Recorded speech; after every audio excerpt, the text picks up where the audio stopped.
Inua tu mkono wako mbele za Mungu aliye hai. Mungu ametoa mbali. Mungu alikupa huu mwaka, na ulipoanza hukujua kama utafika hapa. Mungu alisimama na wewe. Mungu akasimama na kazi zako. Mungu akasimama na biashara yako. Changamoto zote ulizokuwa nazo, Mungu amesimama na wewe. Amekuridhisha tena huu mwezi wa 5 uliobeba siku 31 ambazo ni za muujiza kwenye maisha yako. Inua mkono wako mbele za Bwana, sema: Mungu uliye hai, nimeona matendo yako, nimeona wema wako, nimeona jinsi unavyonipenda. Hukutazama dhambi zangu wala maovu yangu wala makosa yangu. Neema yako imenifunika. Asante Yesu uliyenivusha na kunirithisha mwezi wa 5. Ninaomba Bwana, mwezi wa 5 uwe ni mwezi wangu wa kibali mbele zako, mwezi wa kufunguliwa, mwezi wa kuona yale ambayo sijayaona kwenye maisha yangu. Macho yangu yakaone fursa, mikono yangu iwe malango ya kupitisha baraka. Chochote nitakachofanya kibarikiwe. Hebu tamka neno juu ya mwezi wa 5. Nenda mbele za Bwana, mshukuru Mungu aliyekuvusha akakuleta mwezi wa 5. Mwambie Bwana asante, mwambie Roho Mtakatifu asante. Ni wa kutembea na mimi, ukawe ni mwezi wa kibali, ukawe ni mwezi wa kuona fursa, ukawe ni mwezi wa kumiliki na kutawala. Mwambie Bwana asimame na kazi yako, mwambie Bwana asimame na nafasi yako, mwambie Bwana asimame na taasisi yako, mwambie Bwana atembee na kizazi chako. Watoto wako wanaofanya mitihani ya form 6, mwambie Bwana uso wako uende pamoja nami. Bwana, mwambie Mungu, chochote ninachoenda kukishika nikuone Jehova, nione mkono wako, nione nguvu zako, nione kibali chako. Mwambie Bwana ukawe mfadhili wa maisha yangu, ukawe mfadhili wa kila nilicho nacho, katika jina la Yesu Kristo. Baba, tumeomba na kuamini, wote tuseme amen. Pigie Yesu makofi na vigelegele. Kwa unyenyekevu naomba ukae katika uwepo wa Mungu.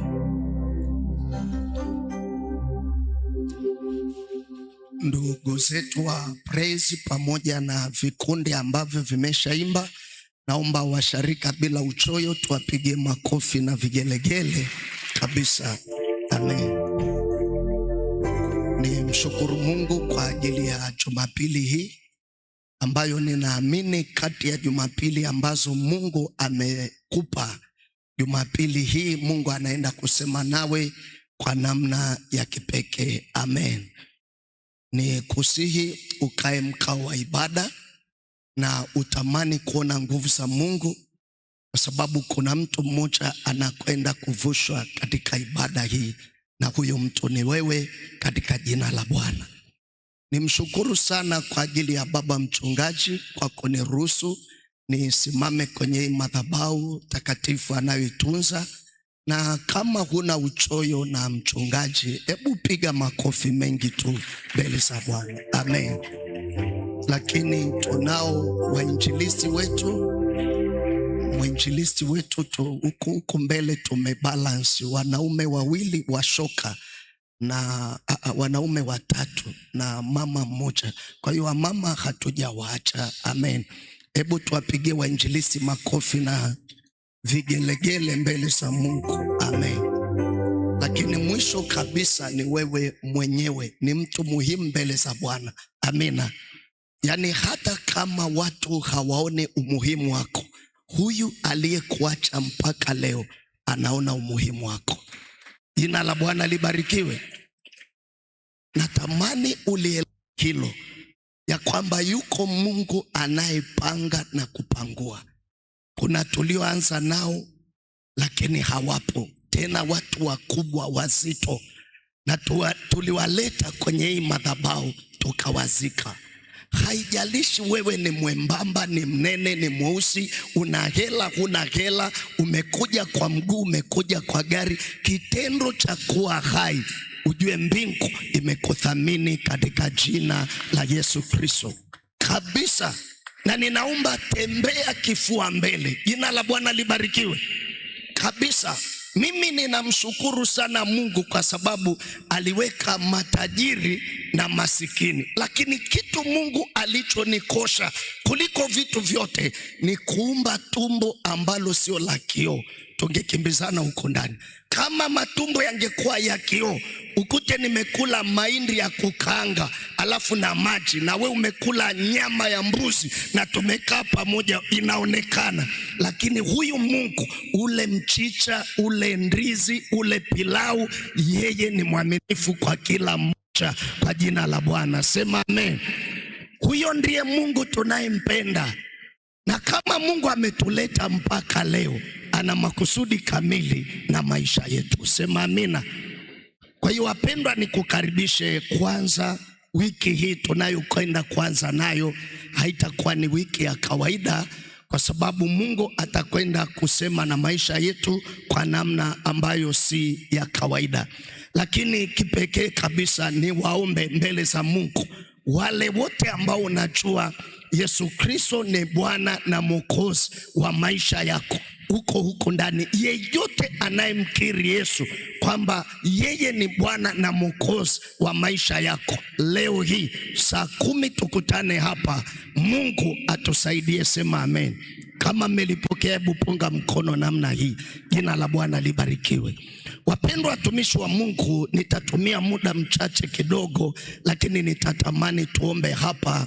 Na kumbuka kwamba siku ya kesho ndugu zetu wa Form 6 wanaanza mitihani, ni tarehe 4, lakini tuna Jumapili hii ni ya kwanza kabisa ya kuomba uso wa Bwana uende pamoja nasi. Kwa hiyo pale baadaye tutakuwa na maombi. Kwa hiyo ni kuombe, andika kichwa hiki: neema ya Mungu itakayokusaidia kuepushwa na mabaya katika msimu wako. Neema ya Mungu itakayokusaidia kuepushwa na mabaya katika msimu wako. Hebu sema, neema ya Mungu itakayonisaidia kuepushwa na mabaya katika msimu wangu. Neema ya Mungu itakayokusaidia kuepushwa na mabaya katika msimu wako. Kitabu kile cha Zaburi ya 91, nitasoma ule mstari wa 7 na ule mstari wa 10. Kitabu cha Zaburi ya 91, Zaburi ya 91, ule mstari wa 7 na mpaka ule wa 10. Kitabu cha Zaburi 91 mstari wa 7 mpaka ule wa 10. Maandiko yanasema, ijapo watu 1000 waanguka ubavuni pako na 10,000 mkono wako wa kuume, hata hivyo hautakukaribia wewe, ila kwa macho yako utatazama na kuyaona malipo ya wasio haki. Kwa kuwa wewe Bwana ndiwe kimbilio langu, umemfanya aliye juu kuwa makao yako. Mabaya hayatakupata wewe, wala tauni haitakaribia hema yako. Hebu sema, mabaya hayatanipata mimi, wala tauni haitakaribia hema yangu. Sema amen. Sasa naomba tuende taratibu, tena ile taratibu kabisa. Mungu hapendi upitie kile ambacho wale ambao hawana Mungu wanapitia. Sema amen kabisa. Lengo la Mungu hapendi upitie kile wanachopitia watu wengine ambao hawana Mungu. Mungu hapendi ukipitie. Ndio maana anasema mabaya hayatakupata wewe. Jina la Bwana libarikiwe. Anasema ijapo watu 1000 wanaanguka ubavuni mwako, yani ni karibu kabisa na wewe, lakini bado wewe utabaki salama. Na kuombea katikati ya maangamizi, Mungu akuweke salama katika jina la Yesu. Jina la Bwana libarikiwe. Tunaposema kwamba Mungu anakuepusha na mabaya, si kwamba mabaya hayapo. Mabaya yapo, ila wakati wengine wanateseka, wewe uwe salama. Wakati wengine wanaumia, wewe uwe salama. Wakati wengine wanatoa machozi, wewe uwe salama. Wakati wengine hawana pa kwenda, Mungu akupe pa kwenda. Jina la Bwana libarikiwe. Angalia, si kwamba dunia hii haina mabaya. Tunaishi kwenye dunia yenye mabaya kupita kawaida. Dunia hii ina kila aina ya ubaya. Ina mauaji, ina umwagaji damu, ina ulevi, ina uzinzi, ina ushoga, ina kila kitu. Lakini katikati ya hivyo vitu vyote, Mungu akuepushe na kila ubaya. Jina la Bwana libarikiwe. Ngoja nikwambie, wakati ambapo unasikia watoto wa wengine wameuawa, wamebakwa miaka 2 mitatu, wa kwako awe salama kwa jina la Yesu. Sema amen. Wakati wengine wanakwenda shule, wapendwa, ninyi mmekaa huku chini, lakini huku juu kumejaa wanafunzi isivyo kawaida. Wakati wengine wanafeli na kukutana na marafiki wenye tabia mbaya na kukosa mwelekeo wa masomo, wa kwako alindwe na Bwana katika jina la Yesu. Sema amen. Jina la Bwana libarikiwe. Na kuombea. Nimeona mtu aliyempeleka mtoto shule nje ya nchi, alafu ile mtoto akarudi, alafu amefaulu vizuri kabisa. Akamwambia baba yake, baba, kipindi fulani kuna rafiki yangu atakuja na ni mwenzangu ambaye tunatamani kufunga naye ndoa. Baba akamwambia, hiyo ni njema kabisa, wanaongea Kiingereza. Leo siongei Kiingereza maana sio cha kwangu. Sema amina, naogopa kukosea. Jina la Bwana libarikiwe. Kabisa. Watu wakajiandaa, wakapika, wakaenda uwanja wa ndege. Yani ni kama story ya kutunga, lakini wapendwa, nazungumza kitu cha kweli. Watu wameka maua, nyumbani kuna sherehe, familia ya kueleweka. Watu wameitana mpaka mkoani. Ameshuka bonge la mwanaume, ndiye anaenda kupokelewa. Imagine wewe ni mzazi na hukuuliza kwamba anayekuja anaitwa nani, anatoka familia gani, alafu Ulaya hakuna ukoo. Sisi ndio tunagombana, we Mchaga, we Mpare, wewe nani, huko hakuna. Mwanangu, ni ung'enge mwanzo mwisho. Tupungiane wani kidogo. Jina la Bwana libarikiwe. Sijui kama unanielewa, lakini yuko mtu ambaye si kwamba atakwenda kusoma na mkono wa Mungu unamwonekania huko. Hatuko hapa ili mabaya yawe pamoja nasi. Unapokuja ibada ni kliniki ya kuokoa na mabaya, na mimi nakuombea mabaya yasiwe sehemu yako katika jina la Yesu Kristo. Sema amen. Wakati wengine wanalia, wakati wengine wanahangaika, wewe uwe salama kwa jina la Bwana. Inua mkono wako wa kulia juu, sema, Mungu uliye hai, katika msimu wangu ninaomba uniepushe na mabaya. Amen. Jina la Bwana libarikiwe. Anasema katika neno lake kitu cha namna hii, anasema ijapo watu 1000 waanguka, ni wengi wanaanguka, anasema ubavuni pako 10,000 mkononi mwako wa kuume, hata hivyo hautakukaribia wewe. Yani wako watu wanaanguka, wako watu wanakufa, wako watu wanakosa mwelekeo. Mungu hapendi uishi maisha ya mfanano. Mungu anataka uishi maisha ya kipekee. Jina la Bwana libarikiwe. Kuja nikwambie, unakwenda kwenye biashara na watu wanasema kabisa, mnaona biashara zilivyo mbaya, lakini wewe usione ubaya, uone wema wa Bwana. Sema amen. Jina la Bwana libarikiwe. Unaenda unaanza kusikia maneno yanasema unakwenda kukopa msimu huu, kila kitu kimevurugika, biashara haziendi. Wewe uende uchukue mkopo na ufanikiwe kwa jina la Yesu. Piga makofi kwa Bwana, sema amen. Wakati watu wanakuambia hakuna mbele wala nyuma, wewe uwe na mbele uwe na nyuma kwa jina la Yesu, sema amina. Usiende maisha ya mfanano. Ni mkoa huo utakao kwenda, ambao wengine walienda wakafeli, ila wewe utafanikiwa, sema amina. Ni biashara hiyo ambayo wengi imewashinda. Wakati mwingine wapendwa, tunapokwenda huko mjini, unaweza ukakuta maduka yamejipanga namna hii. Kwa mfano maduka ya simu, unakuta wameka bango Samsung imeenda huko, Tecno imekaa huko, Nokia imekaa huko, Oppo imekaa huko. Simu gani nimesahau, labda haipo kwenye system, sema amina. Lakini unashangaa huyu anachukua, anapata faida, analeta na za jumla, anasambaza. Huyu biashara imemshinda, anarudi nyumbani. Ni eneo hilo moja. Ni eneo hilo moja.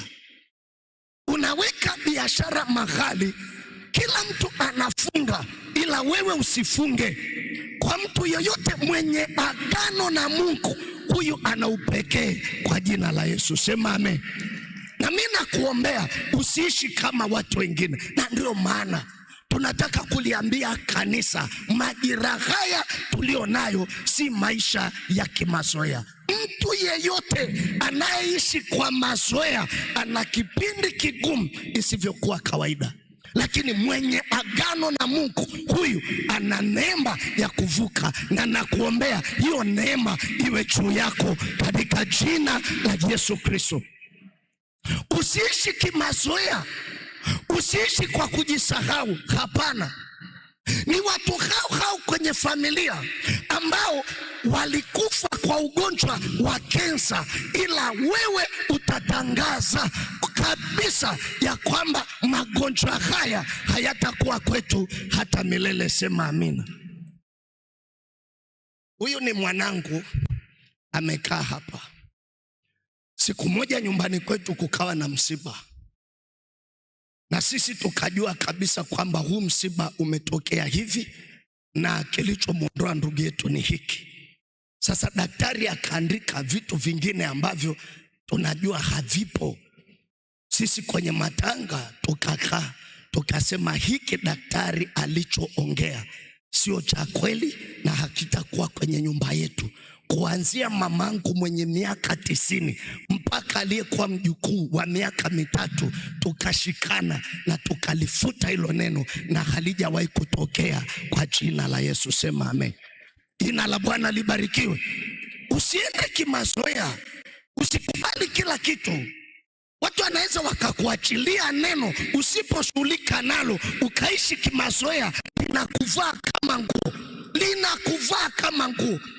Ishi kwa tahadhari, ishi kwa kujitenga, ishi kwa upekee, usiishi maisha ya mfanano, sema amina. Inua mkono wako wa kulia juu, sema kwa jina la Yesu, ninafuta kila maneno mabaya walionitamkia yakaambatana na maisha yangu kwa jina la Yesu. Hilo neno halitakuwa kwangu wala uzao wangu kwa jina la Yesu. Piga kelele, sema amen. Nadhani kusaidie. Ndio maana nimekwambia ibada hii ni ibada yako ya kufunguliwa, sema amen. Jina la Bwana libarikiwe. Maneno yanaweza yakamvaa mtu kama vazi. Kwa hiyo ukitamkiwa neno la hasara, yani hakikisha unalikataa. Wakisema huyu anafanana na baba yake, waambie mimi nina agano la kipekee na Mungu wangu, sifanani naye kwa jina la Yesu, sema amina. Ngoja nikwambie, kuna kijana mmoja alifika kidato cha 3. Akiwa kidato cha 3, kwenye ile likizo akawapa wasichana 3 mimba wasichana 3. Alafu wale watoto waliozaliwa ni wa kiume wote. Huyu alikuwa kidume kweli kweli. Ingekuwa ni kwenye ndoa, sisi kwa kabila letu, huyu anachinjiwa dume la mbuzi kubwa, ndiye anaongeza ukoo huyu jamaa. Sasa wakati wanamleta nyumbani kwa huyu kijana yake, ndio desturi kwamba binti amebeba mimba ni ya nani? Ya fulani, tukupeleke. Wakaambiwa huyu mtoto ni mwanafunzi, alafu hajapewa urithi, yeye mwenyewe hajiwezi, alafu huku nyumbani hakuna mtu wa kutake care, yani kutunza hii mimba mtoto wenu. Kama mnataka mumwache hapa, ila huyu anasoma, alafu anasoma mkoani. Wakati wako pale wanazungumza, akaja wa pili sasa, naye amemleta, yani ni ndani ya kipindi kimoja. Jina la Bwana libarikiwe. Sasa mwenzi akasema kama huyu katangulia, akamwambia binti yake hapa sio pa kukaa, wakageuka bila kuaga. Kijana anamaliza form 4, wakaja kugundua kipindi cha kupokea matangazo amewapa wengine 2 watoto 5, kila mmoja na mamake. Huyu mtu hajaenda 5, hajaenda 6, hajaenda chuo kikuu. Wazazi wakaweka mkono kichwani, wakasema ni nini kimetokea? Mpaka sasa hivi watoto 5, kila mmoja na mamake. Huyu mtu hajamaliza kusoma, na kijana ana akili, harudiaji mitihani. Akiingia namna hii anaondoka na single digit, kama sio 7 ni 8, mwisho 9. Asipokuwepo shuleni yeye haijalishi, anafaulu, hana tatizo, shuleni anapendwa.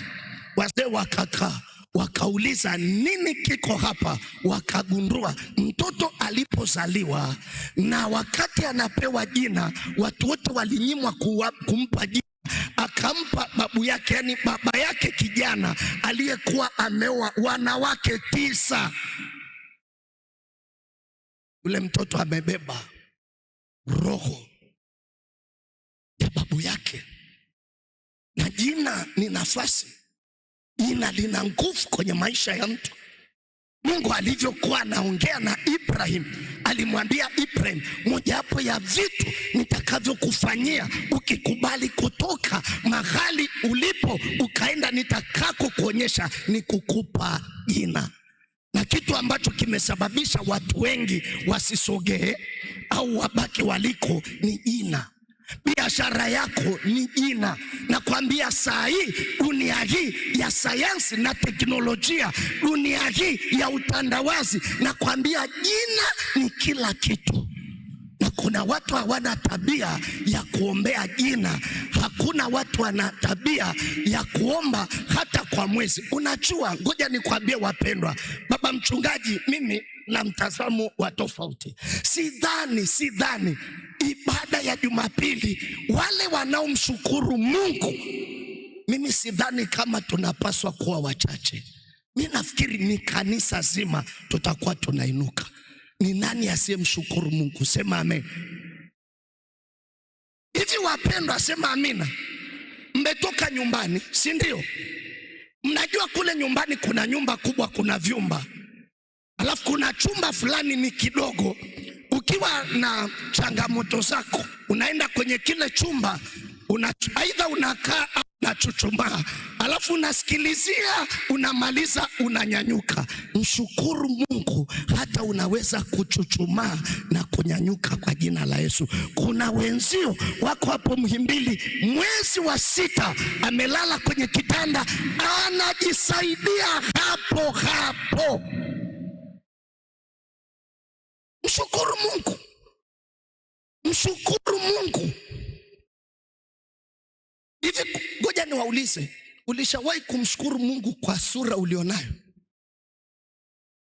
Jina la Bwana libarikiwe. Alafu kwenye hiyo sura umeolewa, uko kwenye ndoa na bado unaendelea.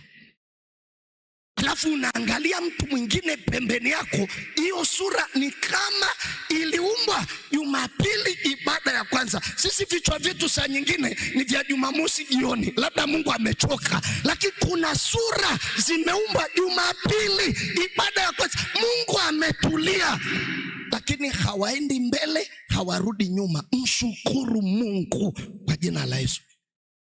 Sema amina. Sema amina. Katikati ya mabaya Mungu akuepushe. Anasema ubavuni mwako. Ni kweli umeenda kwenye hayo machimbo, wenzi wana miaka 9, ila wewe uondoke na jiwe lako na hela ya kutosha kwa jina la Yesu. Sema amina. Yani hiyo biashara kuna watu walijaribu, ina hasara, ila kuanzia sasa hiyo biashara yako haitafanana na nyingine. Hiyo biashara yako ni ya kipekee, haifanani na ya wengine. Ina agano na Mungu la kuepushwa na mabaya. Sema amina. Sema amina. Ulishawahi kuona mtu ameolewa kwenye familia, alafu kila mmoja anakaa, unakuja kujishangaa peke yako ndio akabila la tofauti. Yani wakiongea, hawa wanaongea hivi, wewe umekaa hivi mpaka mumeo hakupi sapota. Yani umekaa hapo unasikia kabisa meku kachofu na mkitelea wase mbili. Yani unamuuliza baby, kuna nini hapa? Mbili ndio nini? Anakwambia hamna. Wanauliza tu kama mambo ya hapa nyumbani yako sawa, kumbe lenyewe ndio linazungumzwa. Lakini katikati ya kuzungukwa na watesi, uwe salama katika jina la Yesu. Sema amina. Tunaelewana wapendwa? Ebuko tupungiane kidogo. Huko kuna kwaya 10, sina shida, najua mnajielewa, ndio maana mnaitwa kwaya kuu. Jina la Bwana libarikiwe. Vijana mko sawa, si ndio? Tupungiane hewani kwa jina la Bwana. Wanafunzi huko juu kama kawa, sema amina. Na nyinyi hapa tupungiane hewani kidogo, sema amina. Mwenye agano na Mungu mabaya hayampati. Ngoja niwape ushuhuda. Wiki hii nimetoka mkoa mmoja mbali sana kwa huduma. Nimekaa kwenye basi masaa 17. Niko vizuri na sijachoka wala miguu haiumi. Jina la Bwana libarikiwe. Na sio kwamba nilikosa hela ya ndege, Mungu ananiona kabisa sijakosa. Usawa hata ningemwambia mchungaji naomba tu hata 600 ya trip moja angenitumia, hamna shida. Mpigieni makofi mchungaji, sema amina. Yani hiyo haina shida. Niliamua na Mungu anajua niliamua. Nikaenda na basi. Alafu siku 3 kabla ya kurudi nikakata tiketi. Hata sikutaka wale watu wakate, mimi nilitaka kampuni yangu mimi nayoipenda. Nikawaambia pesa mtanipa ya nauli yangu ya kuja na kurudi, lakini msipate shida ya kwenda kukata. Nakata tu nikiwa chumbani.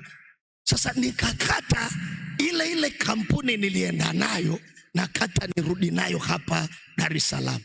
Sasa jioni nimemaliza huduma, nikachukua simu yangu ile kuangalia habari ya kwanza, basi moja ya ile kampuni imepinduka hapa Morogoro.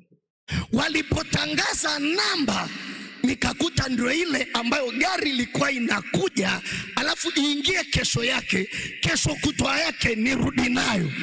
Hebu tupungiane wani. Ingekuwa ni wewe ungefanyaje? Ungesafiri au ungeacha?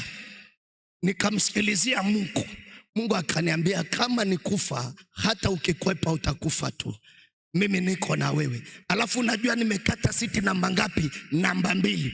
Wale ambao hamjui siti namba 2 na namba 3 ndio siti fresh kwenye gari. Kwanza anakuwa dereva huku ukutani, unakana namba 1 hapa, ya pili ndio ya kunyoshea miguu wa ubiri, sema amina.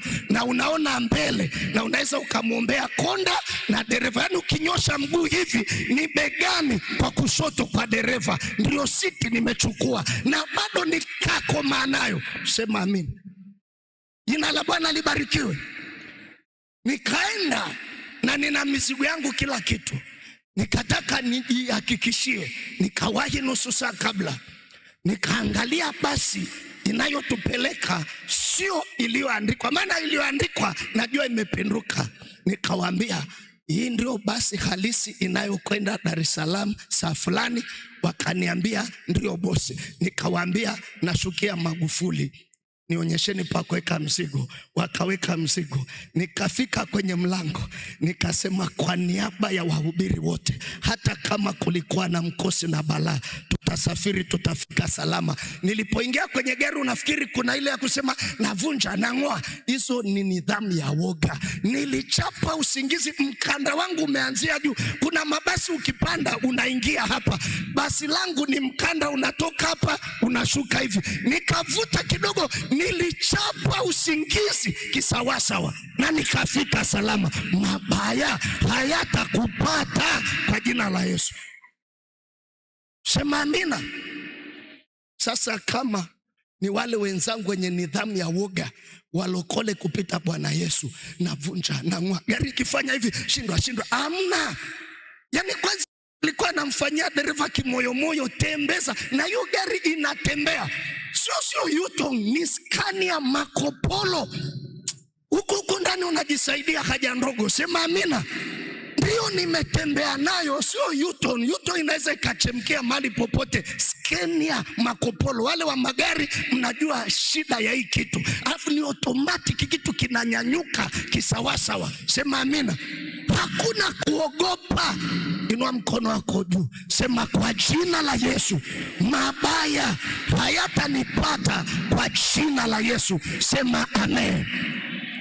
Nataka nikuombee kwamba katika msimu wako ni mwaka huu na miezi iliyobaki, kwamba ukitoka ibada hii katangaze pale nyumbani, mabaya hayatanipata kwa jina la Yesu. Ninapita katikati ya maadui, lakini mabaya hayatanipata. Ni kweli watoto ni wengi wanasoma, sina uhakika wa fedha. Mungu aliyesaidia toka Januari atanisaidia. Nitamaliza mwaka na kila nilichokipanga kitatimia kwa jina la Yesu. Mabaya yasiwe sehemu ya maisha yako kwa jina la Bwana.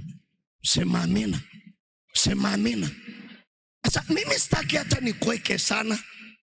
Natamani nikupe andiko hili moja, alafu kuanzia kesho usiache kupita kwenye mtandao wa Mbezi Luis, au usiache kufika asubuhi na jioni. Tuna maombi ya kuombea msimu wako, usikose kwa jina la Bwana. Sema amina. Nikupe andiko hili moja, alafu nikusaidie hapa tuombe, na ninaomba kutoka rohoni. Kwanza, ushuhuda wangu wa pili, huko ambako nilikuwa ninafundisha, sio vizuri kusema ni wapi. Nikasema wiki hii kabla ya Jumapili kuna mtu mmoja ataona ushuhuda mbele za Bwana. Watu walikuwa ni wengi kwa sababu ilikuwa ni kanisa kuu kwenye huo mkoa, na huo mkoa una watu wengi kweli kweli. Kwa hiyo nikasema akawepo mtu mmoja kwenye ile ibada, akaenda kwenye biashara yake. Alipoamini lile neno, Jumatatu mzigo aliochukua alikuwa anakaa nao siku 3, ukaisha kabla saa 8, akachukua mwingine. Kesho yake ikatokea.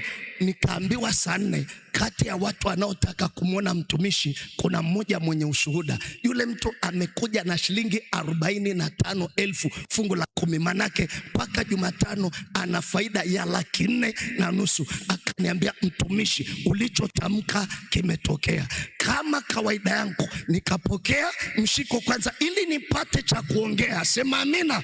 Nikaweka mfukoni, nikapiga maombi ya kueleweka, na Mungu hajamwacha mpaka leo kwa jina la Bwana. Hatutamani ya mkoani, leo ni zamu ya Mbezi Luis katika jina la Bwana, na Mungu atembee na wewe katika hilo. Sema amen. Nikupe ile andiko tukaombe kwa jina la Bwana. Nikupe ile andiko tukaombe kwa jina la Bwana. Lazima tuende na ushuhuda. Amen. Lazima tuende na ushuhuda katika jina la Yesu Kristo. Kitabu kile cha Mwanzo ile sura ya 45. Kitabu cha Mwanzo ile sura 45, alafu tunakwenda kuomba katika jina la Bwana. Kitabu kile cha Mwanzo 45, Mwanzo 45 na ule mstari mmoja wa 10. Mwanzo 45, okay? Mimi huko nimefungua ambako siko, lakini naomba niende hapo. 45 anasema, nawe utakaa katika nchi ya Gosheni, utakuwa karibu nami, wewe na wanao na wana wa wanao na wanyama wako, ng'ombe zako na yote ulionayo, mimi nitakulisha huko. Hebu sema, nitakulisha huko. Ninataka unisikilize kwa makini, alafu nikakuombee. Hawa ni wana wa Israeli, lakini Mungu anazungumza na Yusufu. Na Yusufu tunajua alikuwa ni lango la kufungua mlango wa Israeli kwenda nchi ya Misri, ambako huko Mungu aliwalinda, alafu wakatoka na mali nyingi wakaenda nchi ya ahadi. Angalia andiko hili linasema, mahali unapokwenda kukaa ni Gosheni. Hebu sema Gosheni. Jina la Bwana libarikiwe. Wanafunzi mnisikilizie huko juu kidogo, sema amina. Sema Gosheni. Rudia tena, sema Gosheni. Rudia tena, sema Gosheni. Pale Gosheni Israeli alikaa hapo. Ndio maji ya mto Naili unaotoka ziwa Victoria unakofika mwisho. Ni mahali penye uoto, walikaa hapo na mifugo yao na kila kitu, na wakastawi, wanakula, wanakunywa, mifugo inanenepa. Lakini mahali hapo kwenye hiyo nchi, Mungu amewapiga wenye nchi mapigo 10, lakini Israeli yuko salama kwa jina la Bwana. Sema amen. Sema amen. Mojawapo ya magonjwa waliopigwa ni majipu, na wakati wanateseka na majipu hawana dawa, Israeli yuko salama, hata mafua hana. Ninakuombea katikati ya maangamizi, Mungu akuepushe na mabaya katika jina la Yesu Kristo. Sema amen. Sema amen. Mojawapo ya pigo lingine ni mvua ya mawe. Ilishuka wapendwa, kiwango kwamba hakuna mnyama alibaki, nyumba ilibaki. Mawe yanadondokea nyumba, watu wanakufa, mifugo inakufa, ni kilio, lakini hakuna jiwe hata moja linadondoka kwa Mwisraeli. Na wewe ni Mwisraeli kwa jina la Yesu. Ninakuombea katikati ya maangamizi, Mungu akutengenezee Gosheni yako katika jina la Yesu. Sema amina. Jina la Bwana libarikiwe. Wanakuja nzige, wanawatesa watu, wanakula mifugo, lakini hawa wako salama. Wanakuja vyura, wanawatesa watu, wamejaa kila mahali. Kwa Israeli ni salama. Wajapoanguka maelfu ubavuni kwako, hata hivyo tauni haitakukaribia katika jina la Yesu. Sema amina. Sema amina. Katikati ya maangamizi, katikati ya dhoruba, wewe uwe salama. Wakati wengine wanalia, wewe uwe salama. Wakati wengine wamekosa mwelekeo, wewe uwe salama. Wakati wanajipanga kwa mabaya juu yako, kampuni yako, taasisi yako, wewe uwe salama kwa jina la Yesu. Wakisema ufe, wewe hutakufa, utaishi kwa jina la Bwana. Hebu sema ehe. Rudia tena, sema ehe. Kuna ubaya ulitokea mahali. Ubaya ulitokea ni mkubwa. Ubaya ule ukawa mkubwa. Uzuri mimi nilikuwepo, afu nikakaa namna hii, nikanyamaza. Watu wakainuka wakasema, jamani, kuna watu wanaweza wakaongea huku, mbona watu hawaongei? Mimi nimekaa kimya na ninaangalia tu, na na ni ubaya kweli kweli, na nimetulia namna hii. Watu wakaja wakasema, mtumishi, tunayemsema ni wewe hapa, kwamba kwa nini husemi chochote juu ya haya yanayotokea? Nikakaa kimya. Hawakuishia hapo, wakatoka wakaenda kwa kiongozi wangu mkubwa, wakamwambia, mwambie huyu mtu aongee kitu, neno lake litatusaidia. Yule kiongozi akasema, mnamjua huyu mtu, kama ye mwenyewe haongei, mimi nitaongeaje naye? Nikajua okay, wameelewa somo. Sema amina. Wakarudi wakasema, tumeenda mpaka kwa kiongozi wako tukamwambia, lakini we hutaki kuongea neno. Niliwaambia kitu cha namna hii, ukijua adui yako anakufa kesho, usinue ngumi yako kumshindilia afe leo, mwache afe mwenyewe. Jina la Bwana libarikiwe. Na mjadala ukaishia pale, na watu wakaanza kulefti kwenye ile eneo, wakalefti. Kila mtu alijua tu majanga yanakuja, na yalikuja kweli. Kama unajua huyu mtu kesho anadondoka, ya nini ubebe ngumi ukamshushie? Ukishajua una agano na Mungu, usiogope. Jina la Bwana libarikiwe.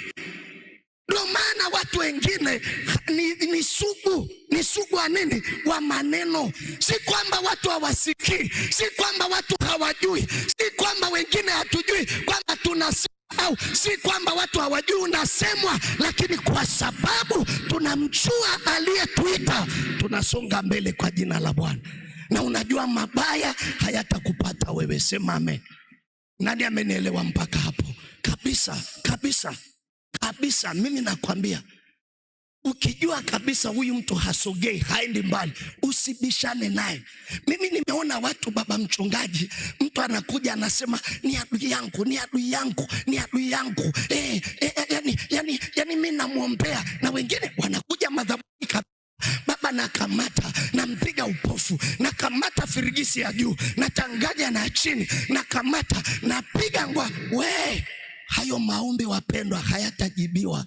Mimi viwango vyangu, adui yangu yeyote, mimi namuombea mpaka Mungu anasimama kiti cha enzi. Baba, asiugue hata malaria, asiguswe na chochote. Hata kama kulikuwa na msiba, Baba ninaomba uairishe, lakini fanya jambo ambalo kila atakayeliona, hata niona mimi, atakuona wewe Jehova. Sema amen.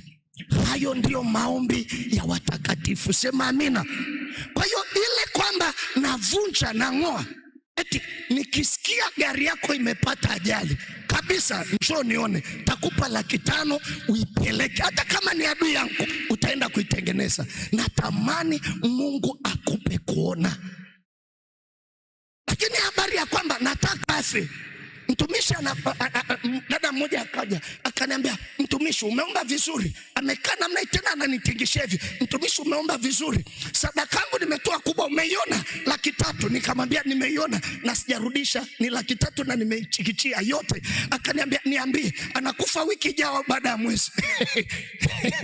Nikamwambia imekula kwako, kimoyo moyo imekula kwako. Yani mimi nikaombea watu wafe? Hamna. Namwombea yeye afunguliwe, na wewe uendelee hivyo hivyo. Ukileta 3, yeye akileta 2, zinakuwa 5, maisha yanasonga. Hafi mtu kwa jina la Bwana. Sema amina. Kwa sasa adui yako, kwa mfano, hebu sema adui yako akifa, hajaona umevuka, nani mshinde? Ni adui yako, ni adui yako. Usitamani adui yako afe, muombe. Ndio maana kuna watu yani hata akiomba hapa, akisikia mtumishi anasema watesi wako ashindwe, anaanza kunyosha na kidole, yule pale baba. Hamna, usiende hivyo. Mwache Bwana afanye kazi yake. Sema amen. Wangapi wanamjua mtu anaitwa Yona kwenye Biblia? Yani hamjui Yona? Mmeenda kipaimara nye watu? Kweli mmeenda kipaimara? Yona, niauliza hivi, wangapi wanajua habari ya Yona? Si alitumwa alafu akafanya nini? Aende Ninawi, akaenda Tarishishi. Alafu unajua nini alifanya? Anapanga ile mipango, anamuona amekaa kimya. Hayo ndio maisha ya watakatifu. Sema amin. amekata tiketi safi, akakata kama mimi nilivyokata, akakata ile high class ya kwenda kulala kule chini na kitanda wakamwekea. Wengine wamepanda huku juu na mizigo yao, yeye akaenda kule chini, akajitenga kabisa. Na ikafika siku kusafiri, akabeba mizigo yake, anaenda nje ya nchi, hataki kwenda alikotumwa na Mungu. Na wakati ameingia, wakakagua kila kitu, wakaona sawa, wakaingia na chombo kikaanza safari katikati ya maji ambako hakuna anayeweza kukimbia kutoroka. Mungu akalianzisha. Sema amina. Mwambie jirani yako, subiri wakati wa Bwana. Mwambie jirani yako, subiri wakati wa Bwana. Yani wakati wa Bwana adui yako atajua kabisa maharage sio mboga wapare wanapikia makande. I tell you, wakati wa Bwana. Wakati wa Bwana. Usipate shida. Lakini ukishajua neno moja tu, piga kelele, sema mabaya sio nafasi ya kwangu. Sema amina. Sema amen. Mnajua kitu kinaitwa jaribu. Jaribu likija kwako, tafuta sebule yako nzuri, kaa kule mwisho wa sebule, sema asante jaribu umekuja, lakini andiko linaniambia nijapopita sio nijapokaa. Kwa hiyo hata hapa napita kwa jina la Yesu, ninaenda ng'ambo yako. Sema amina. Siogopi. Jaribu limekuja, halijaja mocha.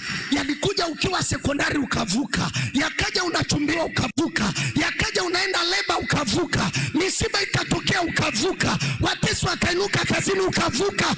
Aliyekuvusha yote anakuvusha hata saa hii kwa jina la Yesu Kristo. Sema amen. Liambie jaribu, imeandikwa nijapopita sio nijapokaa. Hata hapa aliyenivusha yale atanivusha na hili kwa jina la Bwana. Jina la Bwana libarikiwe. Jina la Bwana libarikiwe. Ukiwa na agano na Mungu, mabaya hayatakupata. Na mmojawapo sasa, mmojawapo, Mungu akubariki, mmojawapo, unisikie wapendwa, nazungumza kwa sauti ya chini, mmojawapo ya nguvu ya kuepushwa na mabaya ni pamoja na sadaka ya fungu la 10. Sema amen. Anasema nitamkemea yeye alai. Ndio pale huhitaji wewe kupigana, acha Mungu apigane, maana vita ni ya Bwana, lakini wewe nyamaza. Jina la Bwana libarikiwe. Alafu ishi maisha ya namna hii, usimwonyeshe adui yako kwamba unajua kwamba yeye ni adui yako. Jina la Bwana libarikiwe. Kuna mtu amenielewa? Ukabarikiwe mama. Kuna mtu amenielewa mpaka hapo? Yani ishi maisha ambayo adui yako kabisa, hata kama unakaa naye mnakula na kunywa, asije akagundua kwamba unajua yeye ni adui yako. Nenda kimya kimya, cheka naye, na ikiwezekana mchango wa harusi mchangie. Ukimkuta hapo hana soda, mpe ili umpoteze. Usianze kujibizana kwenye status, kwenye YouTube, kwenye WhatsApp. Unampa adui access ya kujua unateseka. Kuanzia leo una agano na Mungu, usije ukamwonyesha adui kwamba unajua yeye ni adui yako kwa jina la Yesu. Wanakuloga wewe, nyamaza. Jirani mzima. Sasa Yesu amechukua udongo wako jana, alafu ameenda ameushughulikia. Wewe ukienda kwenye biashara yako, kabla ya kuingia ndani, uko mbali, sema natangua kila kilichofungwa hapa. Agano lote la mauti nalitangua. Ninapokanyaga na miliki na kutawala. Neno la Bwana linasema nitamseta adui chini ya miguu yangu. Ninavyokanyaga kizingiti cha kuingia ofisini, ninawaseta maadui zangu. Ingia kwa jina la Bwana. Atakuja kukwambia mpendwa, uko salama? Unamwambia niko salama. Ndoa yako iko salama? Mwambie ndio inazidi kuchanua. Sema amina. Watoto wako vipi? Ndio matokeo yametoka, ni mazuri. Mume wako uko naye? Ndio kabisa, kesho kutwa tuna anniversary. Usimpe adui nafasi kwenye maisha yako katika jina la Yesu Kristo. Anasema kwenye hii sadaka ya fungu la 10, anasema ninakwenda kukujaza, manake msimu wako katika vipimo vya kujaa na kusukwa. Hiyo ndio faida ya fungu la 10. Lakini wakati mwingine fungu la 10 kwa nini halileti matokeo kwenye maisha yetu? Ni kwa sababu umekuja ibada, hujui ni Jumapili ya kwanza ya mwezi, from nowhere unakuja kushtuka pap, ndio siku ya fungu la 10. Unaanza kuangalia masazo, unanyanyuka nayo. Lakini fungu la 10 ni sadaka unayoangalia, Mungu amenitoa wapi, amenipa nini, eneo hili, eneo lile. Anasema zaka kamili, galani. Alafu anasema muone kama sitawafungulia madirisha.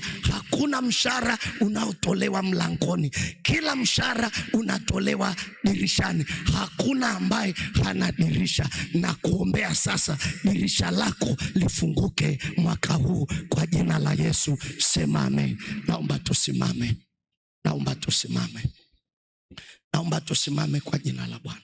Simama tu pale ulipo. Ishike hiyo sadaka yako ya fungu la 10. Sasa naomba nikusaidie kitu kimoja. Yawezekana hukujipanga vizuri na sadaka ya fungu la 10, lakini hiyo sadaka sasa ni ya kukuepusha na mabaya. Kwa hiyo kila mmoja awe na kitu anachoshika mkononi kwa jina la Bwana. Uwe na kitu unachokishika mkononi. Lakini Jumapili inayokuja bado una nafasi ya kufanya vizuri mbele za Mungu aliye hai. Jina la Bwana libarikiwe.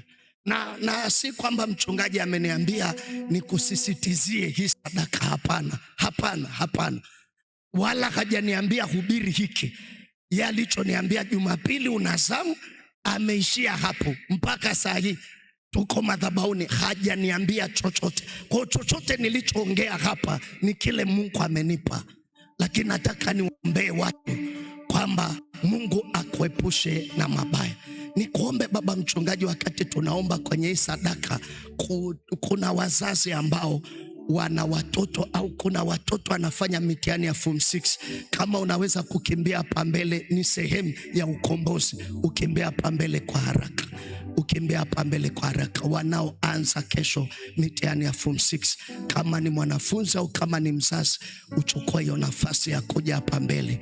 Ni mtoto unayemlea, ni ndugu yako, unaweza kuja hapa mbele. Tunapoomba Mungu atasikia, atawaepusha na mabaya.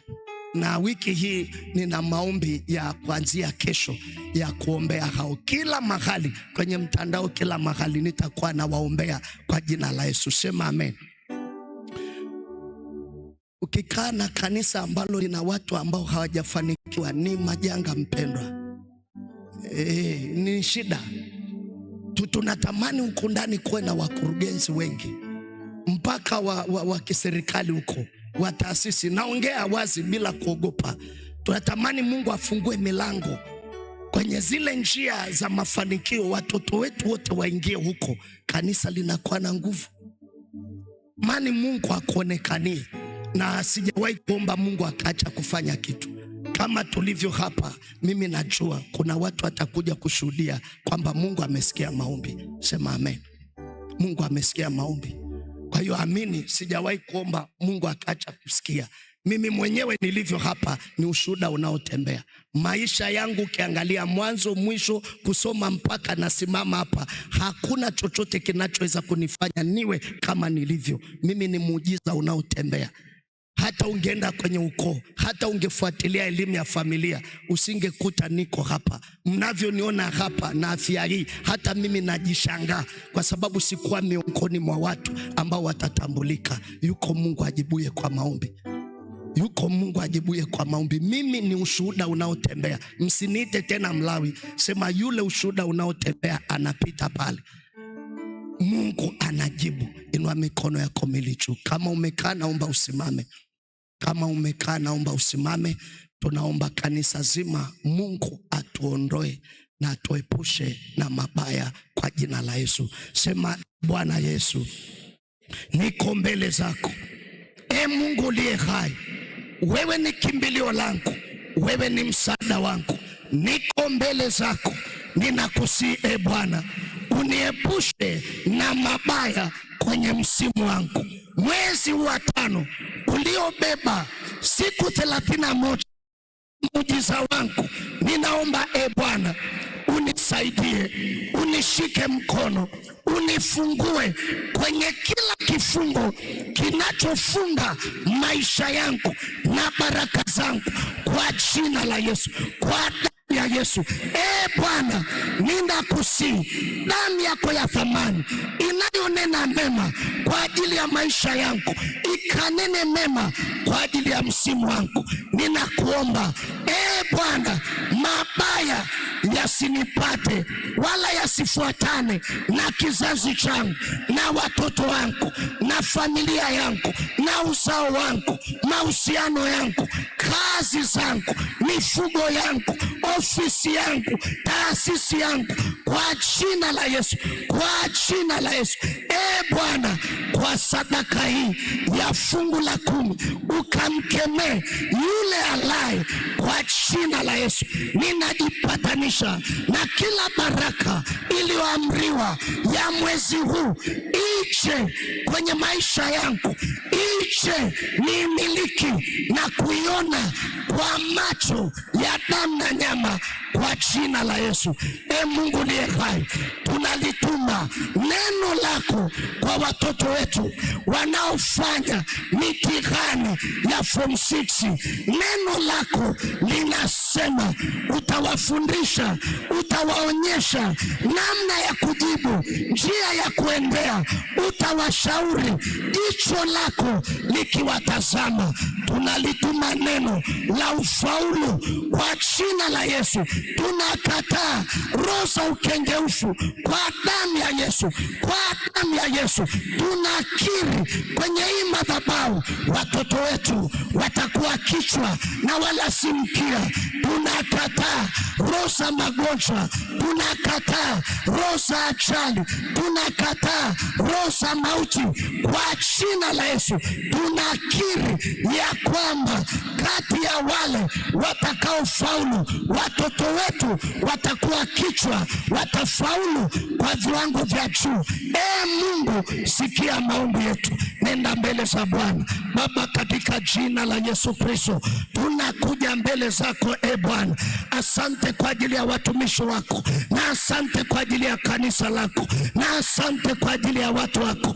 Mungu liye hai, ninakusihi ukawaokoe watu wako na mabaya, na mabaya, na mabaya, na mabaya, mabaya yaliyoelekezwa kwenye maisha yao, biashara zao, ofisi yao, nyumba zao, viwanja vyao, mifugo yao, kwa jina la Yesu, kwa jina la Yesu. Mabaya, mabaya, mabaya, mabaya, mwachie, mwachie, mwachie, toka, toka. Roho ya mikosi mwachie, roho ya mikosi mwachie, roho ya ukataliwa mwachie, roho za magonjwa mwachie, roho ya mauti mwachie.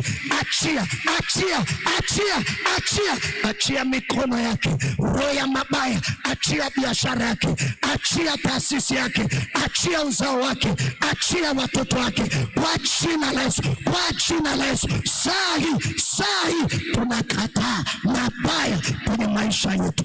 Mungu liye hai, kwa sadaka hii tukaone majira mapya kwenye msimu wetu, na watoto wetu wakawe kichwa na wala si mkia. Na tumeomba na kuamini katika jina la Yesu, wote tuseme amen.